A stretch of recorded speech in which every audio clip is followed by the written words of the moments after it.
might look like a sleepy village, but Emmerdale is a lot more dangerous than you'd imagine. We have worked out there's been at least 23 characters murdered since the show started, so Andy's first guess was nearly right, giving it one of the highest murder rates in all of the world, even worse than Midsummer Murders. And you can't even trust the vicar, for goodness sake, because Harriet has got a deadly secret of her own, of course. Well, Katherine Blyton, who plays Harriet the vicar, is with us now. It's like The Sopranos. I know. I mean, I didn't realise there'd been that many murders. Just shows you've got to be well behaved as a soap actor, or they'll soon have you. Absolutely. They will. Now, look, she started off as an undercover cop, of course, turned vicar. And she's obviously on the wrong side of the law now, but she has really, she's crossed the line quite a few times.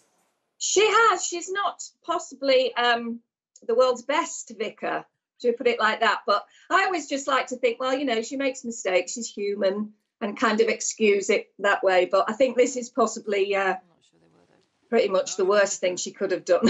Yes, we thought it was bad enough when she was doing naughty things in the church, but this has taken it into a whole other level. But you must love playing her.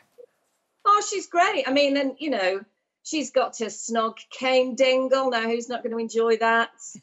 Yeah, she's good fun. I mean, this is not so much fun. This is not going to win her any prizes, but yeah, she's interesting, and that's what I love. The fact that she is a vicar and she is very flawed. Very much so.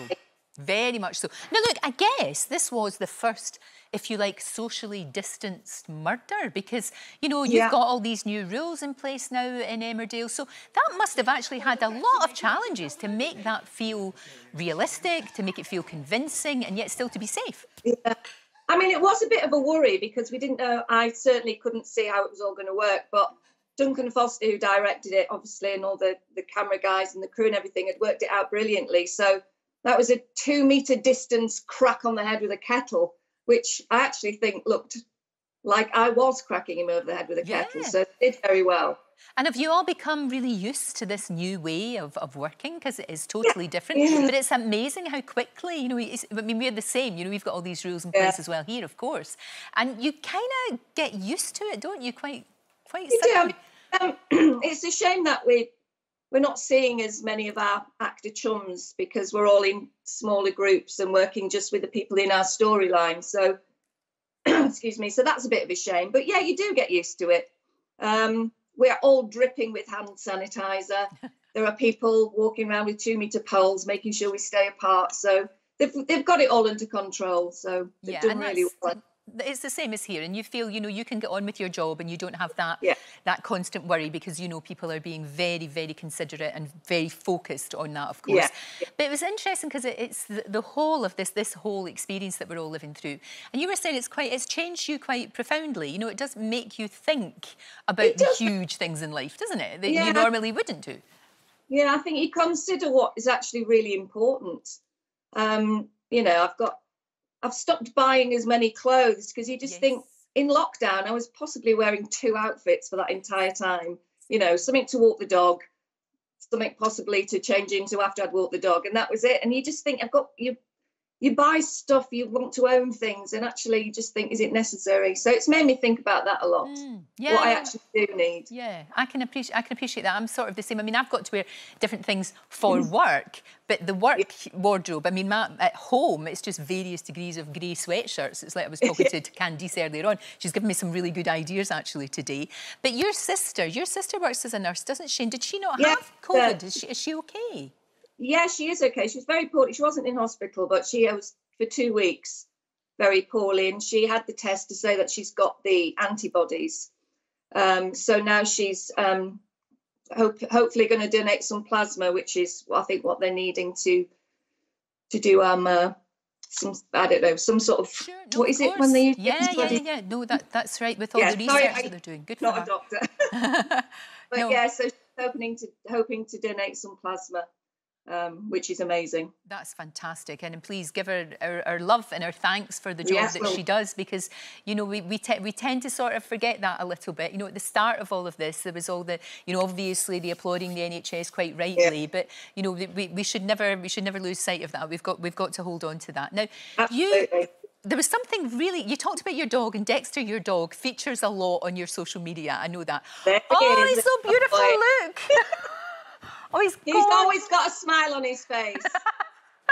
He's just like Mammy dog. Is he a border? Is he a border terrier? Yeah, because you've got Angus, have you, as yours? Aren't they the best dogs in the whole of the big wide world?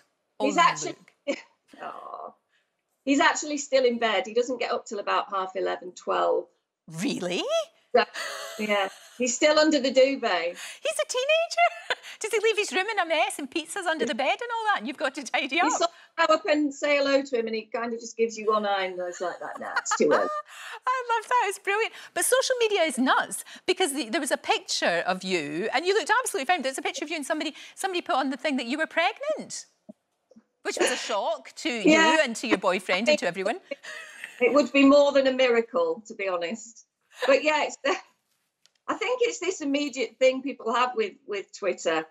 You know, I've just gone, let's share it with the world. I've just, you know, going through the menopause and the weight gain and all that. And you think, well, please don't think I'm pregnant. I'm 55.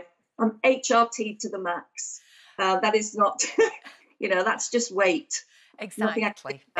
And we've all got COVID pounds. I think all of us have got that, and it's okay. It's absolutely fine. Well, look, I can't wait to find out what happens in Emmerdale. It's a cracking tale. Like I say, it is like The Sopranos. We never quite know who's going to... Nobody is safe. Nobody is safe. Nobody is safe.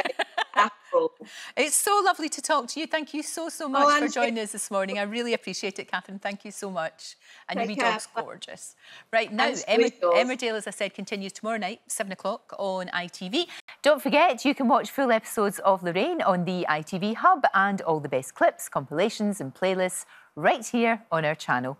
Just subscribe now and you'll never miss an upload. Click here to watch another video similar to this one, or click here to head to our channel's homepage to explore all of our exciting videos.